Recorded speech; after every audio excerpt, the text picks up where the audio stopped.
Hello Spider Peeps. So I'm just playing with the shiny new unlocked iPad first generation. I mean, what use is this now? This was locked about 3 or 4 years ago by the nieces. They put a passcode in and then they couldn't remember it. But we managed to unlock it, but by unlocking it, it completely wiped it. I'm going to finish setup on this and then we'll see what we can do. I mean, surely we can use it for web browsing. I mean, Apple still works on it, doesn't it? I mean, it would, wouldn't it? Because they'll make it work so that you can buy another one. What about BBC? Yeah, so that works. Oh, crashed. Of course, I can't install anything because the App Store doesn't work anymore, does it? It's dead. Alright, so I don't think we're going to use this. I don't think we can even drop music on it to use as a music player. So yeah, if you've got any ideas about using one of these iPads, specifically what software you can still use on it, how you get software onto it, please comment below and let me know.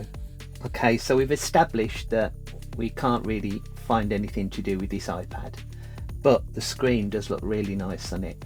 Over time on my channel, I've done loads of stuff with LCD panels, and I've taken old laptops and put controller cards in them and made them into external monitors to use on PCs or Macs. So I really think it's a shame to waste these things. The other day I saw a video by this guy. Retro is the new black, Wolfgang Kierdorf's channel. I'll put a link to his video in the description to give him credit. Now, all I'm going to do really is repeat what he did. So he gave me the idea for this, but some of the things he didn't show is how you actually get into this to start with. So, and there's no problem with his video, by the way, go and watch that. He gave me the idea for this, but I just want to try it. It never occurred to me that you could reuse an iPad screen because I thought they were probably made custom for Apple and you couldn't use them for anything else, but we'll see. I've only ever taken apart a tablet before when it's had a smashed screen, but on this occasion I want to save the screen, don't I?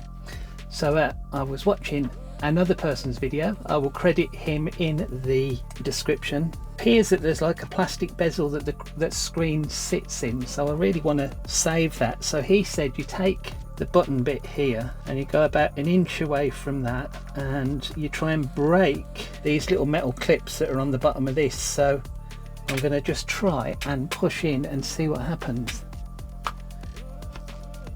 Oh, well that went in really easy, because I thought these were probably heat sealed on, but he says there are clips. Now I can feel that one of those clips has gone straight away, so actually this is pretty cool. So I'll move along a little bit. It's just coming out really easy. Oh, I should have turned it off. Oh well, yeah, it's coming out easy. So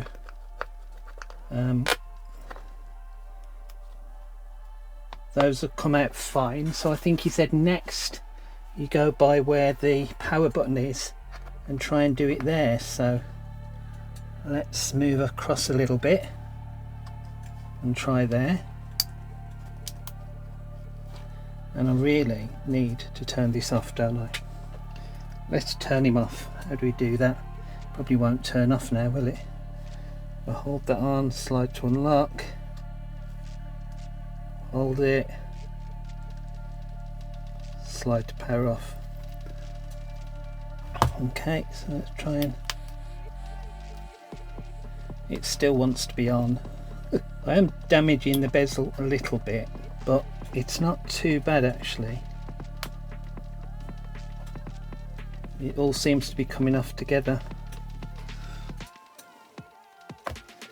Alright, now I've got to walk my way up this side, I think. I was expecting I would have to heat this up.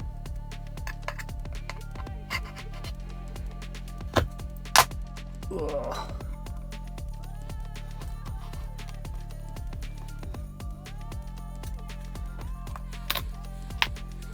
It says there's all little clips underneath this that break, which you can get replacement parts for. I'm just looking for something to I mean, I've not snapped the screen yet, that's good. I'm looking for something else to wedge underneath here, something plastic. Does have some juicy batteries in, which are always good fun.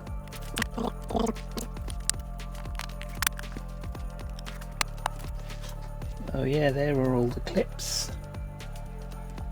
Those black clips there. I suppose you can buy another bezel if you wanted it. I want to keep the bezel though, because I think that's a good way of protecting the screen, even if it is slightly botched on the side.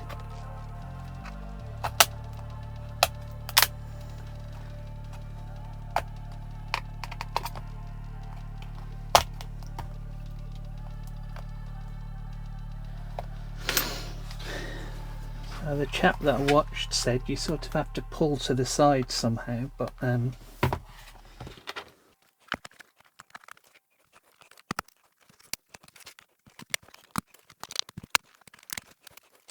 so it's sort of coming apart there now.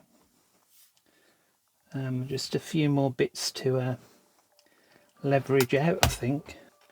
It's almost there now. We've just got to move it past the button, I suppose. Can be a bit more violent when I'm not doing this for a repair, obviously. There we go. It feels like it's getting there now.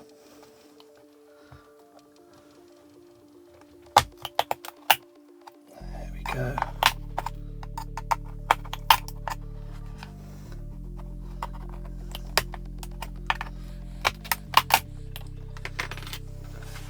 I think that is it. Yeah, apart from a little catch on that side. And then I've got to be careful with the ribbon cables. Oh, there's something just catching there. There we go. Right, that's freed that up. Now I've got to find the cables inside. There's a cable here, so just there, which I think I've got to remove, and that's probably the important one because that's going to be the screen. Oh no, the screen is down the bottom, so I don't know what this is. Alright, so in there's one of the little connectors. There's just a little connector in there, and I hope if I get something plastic I should be able to just pop it up.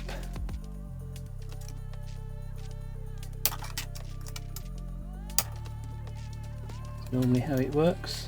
Try it with my finger instead. Yeah, fingernails for the win. Yep, so that's one. Oh, the other one just came off, so that's just a push connector. Then the one I've got to be careful with, because the one I really want to save, is this one down the bottom. The plastic off that, the tape, and I can hopefully, oh look at that, dislodging that. Oh, it's got a little hook thing by the looks of it that I have to probably have to lift up. Yeah, that's lifted up the little lock, and then out it comes. Yay! Alright, so this is the bit that I need. Look at the label on that. That's the panel that it is. So I've got to wait for the panel driver to arrive. Tell you what I'm going to do though, I've got the outer dimensions of this now. You can see all these little clips sort of broken off. That doesn't really matter, but what I'd like to make is my own back case for this. Some of those clips are metal. Instead of using this, I mean, not to say I won't maybe reuse the batteries, but this isn't going to be an iPad anymore, but I actually want to make this back case. I want to 3D print it so that I can put some ports in it for my monitor card. So I'm going to have a go at that. Okay, so how to create a back box for this. So before, when I've used a box, I've used Scad to do it, or Open Scad, and I get on with this as a 3D modelling thing because it's code. If I just have a look at something that's been really great for me before, how about this? The easiest project box, use all the things. I don't understand that anyway, it's a bit too modern for me. But this builds a box up, and I mean, if you just look at this already, it's like it looks like the right aspect ratio for this anyway. The great thing is, because this is Scad, you can just copy the file here, and if I then go into Open Scad and paste it in there and hit render, or whatever that bit is, You have to hit all three. I don't think that's render. I don't know what that bit. Compile maybe. There we go. And then we can zoom out. And that's it there. And then we've got these things to adjust, which is what we need to do. All right, so looking at this, how wide is this then? 237, I think. Is this going to be the outs of the box or the inner of the box? I don't know. Let's set the width to 237 anyway.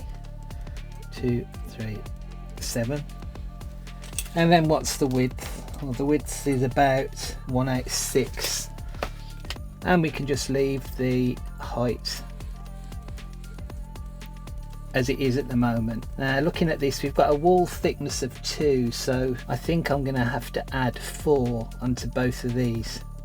The box width 190 and this is 41, 241. So if I recompile that, it should get bigger, I think.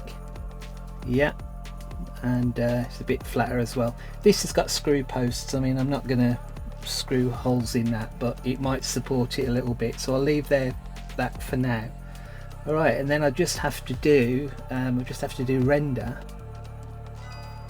Makes a lovely noise, and then export as STL. So I'll export that, just save that, and then let's try and send that to the printer. Now obviously it's a bit big, but I want to see how it goes onto the printer first. So let's open Studio up. Here's what I was printed out last time. Oh no, spoilers. And I'll hit prepare. There we are. So that's all set up, and then I'll add that STL that I've just created. All right, so that just fits. Well, I mean, will that fit or not? I don't know. And just a little test here. So here's my base plate out of my 3D printer, and I can print 256 by 256 millimeters. Can I fit that on there? That's good. Right, so that will fit within the dimensions of my build plate. Now I don't want to print all of this at the moment. Obviously it'll take ages to print the bottom bit. I want to make sure the side is right first.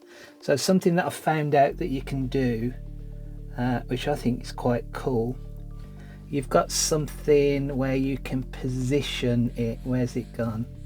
Not move. I might be move. Yes. All right, so what we do is we give it a negative Z axis, which will move the box down that way. All right, so I mean, we might even be able to get away with it by just doing 0mm to begin with.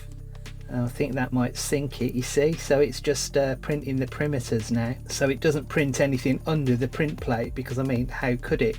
So let's drop that down a little bit. Let's do it to say -3, because I only want a little bit of the top, even less than that, isn't it? So say -6, will that disappear? So now we'll do slice plate and I'll print it. So this shouldn't take long, 16 minutes to print. All right, and I'll look at the printer and see what I've got most filament. Got most in shiny copper, so let's print that out. Send that to the printer and I'll see you in a bit. And I'll come back when that's finished.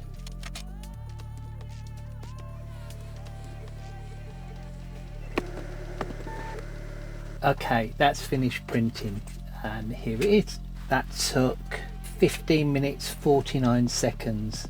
So how does that fit? Well, hey, it's way too big. So it looks like those extra millimeters I added, it didn't need to. So it looks like when you give it the value, it's the inner dimensions of the box. So I'm glad I didn't print that whole thing out and wasted plastic. I mean, this was 5 grams of filament, so not that bad. That's why prototyping's a good idea. All right, so I'm going to alter that, change that back to what it was, I think. So it wasn't 190, was it? It was 184, and this was 237. Okay, so I'll get that printed again, see whether it's better the next time. All right, so here's the next one. I've done this. This took 12 minutes. And looks like this is pretty much getting there. Maybe that does look like I've got to go a little bit bigger. Looks like maybe only about 1 millimeter bigger on the width. So I'm going to set that to 185, and then the length, I'm not sure about the length. Let's measure it here where it doesn't stretch. I mean, it might just be, I think it's 2. I think I need to add 2 to the length. So let's set that to 239. Right, I'll get that, trying that again. Okay, so this looks a lot better again. So I think that fits on it. Might need to work out how to curve the edges a little bit more. I think I can probably do that. And I noticed these little clips on the back here, which I was breaking off. So these little clips have got screws on them. So I can just take all of these off and it will give me a much cleaner edge down the side. Right, so I think I'm going to get the full box printed now and see how that comes out. But that's going to be an overnight thing, so I'll see you tomorrow. This video is sponsored by JLC PCB, which is where Spidermaf has always got his PCBs made, even before they agreed to sponsor us. Okay, looking at the camera, it looked like nothing had printed here, because it's taken up so much of the build plate. But wow, that's come out quite good. Quite a bit of filament in that, so I'm really hoping this fits. Alright, there you go. It's come out quite well. The underside's a bit mucky, I need to wash that off. It's got some of the layers of PVA on it, but that doesn't matter. And let's see, wait for the moment of disappointment. No, I think we're there. Alright, I'm going to take those clips off. But obviously this board, this box, it's not bad for about 15 lines of code, is it, to describe that. I think what I will do is I'll lower those so that they can be a standoff, so the screen will go a bit slightly lower. And then I'll also make the, oh,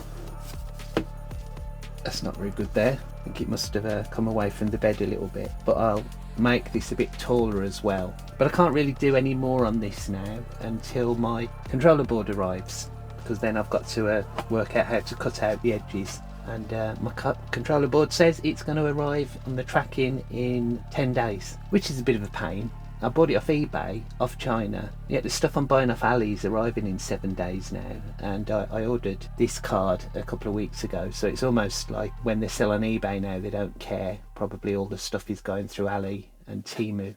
But yeah, so I'm gonna have to leave this video here. So if you want to see the outcome of this, if this screen lit up, hopefully, please subscribe and watch out for a future video. Bye.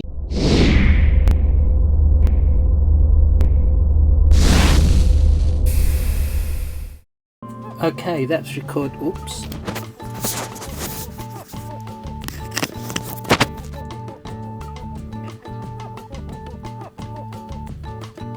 So I think every time I turn this over, it's got more fingerprints on them. I suppose that's because I've got fingers